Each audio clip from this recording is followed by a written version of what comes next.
আসসালামু আলাইকুম গাইস, আশা করি আপনারা সবাই ভালো আছেন। আজকে আমরা একটি উকিলের ভুতুড়ে মক্কেল ঘটনা শুনব। তো দেরি না করে আমরা সরাসরি ঘটনায় চলে যাই। ব্যারিস্টার বিমল সেন, সে একজন সুদক্ষ উকিল। আজ পর্যন্ত যে যত মামলা নিয়েছে সবগুলো জিতেছে।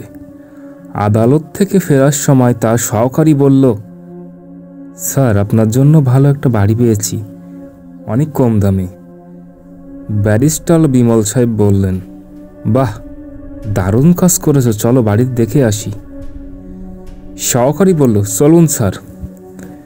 তারা গাড়িতে উঠে বাড়িটির উদ্দেশ্যে যাত্রা শুরু করলো। ব্যারিস্টার বিমল সাহেব বললেন, ওয়াও, এত কম দামে এত সুন্দর বাড়ি। সহকারী বলে উঠল, স্যার চলুন, আগে কেয়ারটেকারের সাথে কথা বলিনি। ব্যারিস্টার বিমল সাহেব বললেন, নিশ্চয় কেয়ারটেকারের সাথে কথা বলি নেই। কোথায় তোমার কেয়ারটেকার? কেয়ারটেকার বলল, স্যার, আপনার কথা আমি অনেক শুনেছি, আজকে আপনাকে দেখলাম, খুব ভালো লাগলো। আপনি ভালো আছেন স্যার? বিমল সাহেব বললেন, হ্যাঁ, বেশ ভালো আছি, চলুন আগে আমরা বাড়ির ভেতরটা দেখে আসি। কেয়ারটেকার বলল, হ্যাঁ চলুন। তারা সবাই বাড়িটির ভেতরে প্রবেশ করল। ব্যারিস্টার বিমল সাহেব বললেন, আমি ভাবতেই পারিনি এত কম দামে এত সুন্দর একটি বাড়ি পাবো। সত্যি অসাধারণ বাড়িটি, আমার খুবই ভালো লেগেছে। আমি কাল থেকে বাড়িতে উঠব। বিমল পরের দিন সকালবেলা বাড়িতে উঠল। সকাল থেকে সন্ধ্যা পর্যন্ত সবই স্বাভাবিক ছিল, কিন্তু যখন রাত 8টা বাজবে তখনই শুরু হলো ভয়ঙ্কর কাণ্ড। ব্যারিস্টার বিমল সাহেব বললেন, সকাল থেকে বেশ খাটনি হয়েছে, একটু বিশ্রাম করে নেই, চেয়ারে বসে একটু ঘুমিয়ে নেই। যখনই ঘড়ির কাঁটায় রাত 8টা, তখনই কে যেন বিমল সাহেবকে ডাক দিল। ব্যারিস্টার সাহেব, ও ব্যারিস্টার সাহেব, আমি এদিকে তাকান। ব্যারিস্টার বিমল বাবু বলে উঠলেন, কে কে ওখানে? এত রাতে আপনি কি করছেন? আপনি জানেন না কারোর অনুমতি ছাড়া প্রবেশ করা ঘোর অন্যায়? আমি চাইলে আপনাকে মামলা দিতে পারি। আমি অন্য কারো ঘরে প্রবেশ করিনি তো, এটা আমার ঘর, আর আমি হলাম রাজবল্লভ। ব্যারিস্টার বিমল সাহেব বললেন, তা হয়তো আগে ছিল, এখন এটা আমার বাড়ি, আমি এটা কিনেছি। রাজবল্লভ বলল, আমি তো এ বাড়িটি বিক্রি করিনি, তাহলে এটা আপনার হলো কিভাবে? এই বলে রাজবল্লভ ওখান থেকে অদৃশ্য হয়ে যায়। ব্যারিস্টার বিমল সাহেব বলল, ভারী অদ্ভুত তো লোকটা, এই আসলো আবার এই চলে গেল, দেখতেই পেলাম না। যা হোক, একটু বিশ্রাম করে নি, অনেক রাত হয়েছে। পরের দিন সন্ধ্যাবেলায় রাজবল্লভ আবার আসলো। সে এসে বলল, ব্যারিস্টার মশাই, ও ব্যারিস্টার মশাই, ঘুমিয়ে পড়লেন নাকি? তাড়াতাড়ি উঠুন, আমি এসেছি। ব্যারিস্টার বিমল সাহেব বললেন, ও রাজবল্লভ মশাই, আপনি এসেছেন, কিন্তু আপনি কোথা থেকে আসলেন? ঘরের দরজা তো বন্ধ করা। রাজবল্লভ বলল, আপনি এখনো বুঝতে পারলেন না, আমি মানুষ নই, আমি ভূত।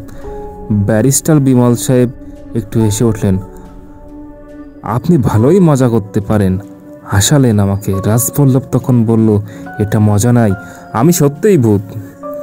এই বলে রাজবল্লভ আবার অদৃশ্য হয়ে গেল তার চোখের সামনে, এবং কিছুক্ষণ পর আবার ফিরে আসলো।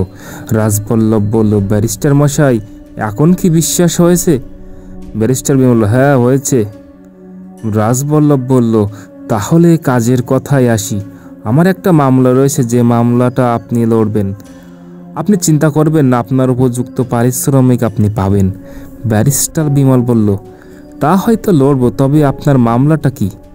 রাজবল্লভ বলল, আপনি আজ এই বাড়িতে থাকেন, এক সময় এ বাড়িতে আমি থাকতাম। আমার এক ছোট ভাই ছিল, সে আমার বাড়িটাকে বেচে একটি হোটেল বানাতে চাইতো, কিন্তু আমি তাকে কখনো দিতাম না। সে আমাকে অনেক জোর করেছে আমার কাছ থেকে দলিল নেওয়ার জন্য, কিন্তু আমি দলিল লুকিয়ে রাখি। ব্যারিস্টার বিমল সাহেব বলল, তারপর? রাজবল্লভ বললেন, খুব ঘুরতে যাওয়া পছন্দ ছিল আমার, তাই আমি সেই দিন বিকালবেলা গাড়ি নিয়ে ঘুরতে বের হলাম। অনেক দূর গেলাম, হঠাৎ দেখলাম গাড়ির ব্রেক কাজ করছে না। তখনই গাড়ি নিয়ে আমি নদীতে পড়ে গেলাম, সঙ্গে সঙ্গে আমি মারা গেলাম। ব্যারিস্টার বিমল সাহেব বললেন, তাহলে অ্যাক্সিডেন্টের ওখানে আমি করব কি? আপনি গাড়ি দুর্ঘটনায় মারা গেছেন। রাজবল্লভ বলল, না, এটা অ্যাক্সিডেন্ট নয়, এটা একটা চক্রান্ত। আমি মারা গিয়ে ভূত হয়ে ওর কাছে এসেছি এবং দেখলাম ও বলতে লাগলো, আমি আমার ভাইকে মেরে ফেলেছি গাড়ির ব্রেক কেটে। তখন আমি বুঝতে পারলাম আমাকে মেরেছে আমার ভাই। ব্যারিস্টার বিমল সাহেব বলল, আপনি তাকে শাস্তি দিতে পারেন, আপনি একজন ভূত। রাজবল্লভ বলল, আমি যদি ওকে শাস্তি দিতে পারতাম তাহলে কি আপনার কাছে আসতাম? আমি অন্য ভূতের মতো জাদু করতে পারি না। ব্যারিস্টার বিমল সাহেব বলল, ঠিক আছে, আপনার মামলাটা তাহলে আমি কালকে আদালতে তুলব, দেখি আদালত কি বলে। রাজবল্লভ বলল, ঠিক আছে ব্যারিস্টার মশাই, তাহলে আমি আজকের মতো যাই, কালকে আবার দেখা হবে এই সময়। এই বলে রাজবল্লভ আবার অদৃশ্য হয়ে চলে যায়। বিমল হাসতে হাসতে বলতে লাগলো, অবশেষে কিনা ভূত মক্কেলও পেলাম। পরের দিন রাতে রাজবল্লভ বলল, ও ব্যারিস্টার মশাই, আদালতে কি আমার মামলাটা নিয়েছে? ব্যারিস্টার বিমল বলল, হ্যাঁ, আদালতে আপনার মামলাটা গ্রহণ করেছে। আগামীকাল সকাল 11টার সময় মামলা শুরু হবে আর আপনাকে আদালতে যেতে হবে। রাজবল্লভ বলল, তা কি করে হয়, আমি তো ভূত। ব্যারিস্টার বিমল বলল, আমি যা যা বলবো আপনি ঠিক তাই তাই করবেন, তাহলে কিন্তু আপনার মামলাটা আমি জিতব। রাজবল্লভ বলল, চলুন তাহলে শুনি। ব্যারিস্টার বিমল বলল, আপনি আদালতে গিয়ে বলবেন যে আপনি গাড়ি নিয়ে পানিতে পড়ে যাওয়ার পরে আপনি ভাসতে ভাসতে একটা এলাকায় গিয়ে পৌঁছান এবং সেখানকার লোক আপনাকে সুস্থ করে তোলে এবং আপনি কয়েক বছর ধরে গা ঢাকা দিয়ে থেকেছেন। রাজবল্লভ বলল, বাহ, সুন্দর বুদ্ধি তো আপনার। পরের দিন আদালতে ব্যারিস্টার বিমল রাজবল্লভের ছোট ভাই মিস্টার হ্যারির সাথে কথা বলছে। মিস্টার হ্যারি বলল, জজ সাহেব, 15 বছর আগের ঘটনা এখন উঠিয়ে কি লাভ হবে? আমার বড় ভাই গাড়ি অ্যাক্সিডেন্টে মারা গেছে, সেটা সবাই জানে, পুলিশ রিপোর্টও লেখা আছে। ব্যারিস্টার বিমল বলল, সে গাড়ি দুর্ঘটনায় মারা গেছে তা আমরাও জানি, কিন্তু সে মারা গেছে না তাকে মারা হয়েছে সেটা কিন্তু এখন পর্যন্ত কেউ জানে না। মিস্টার হ্যারি বলল, জজ সাহেব, সে গাড়ি দুর্ঘটনায় মারা গেছে, তার গাড়ির ব্রেক ফেল হয়েছে তাই।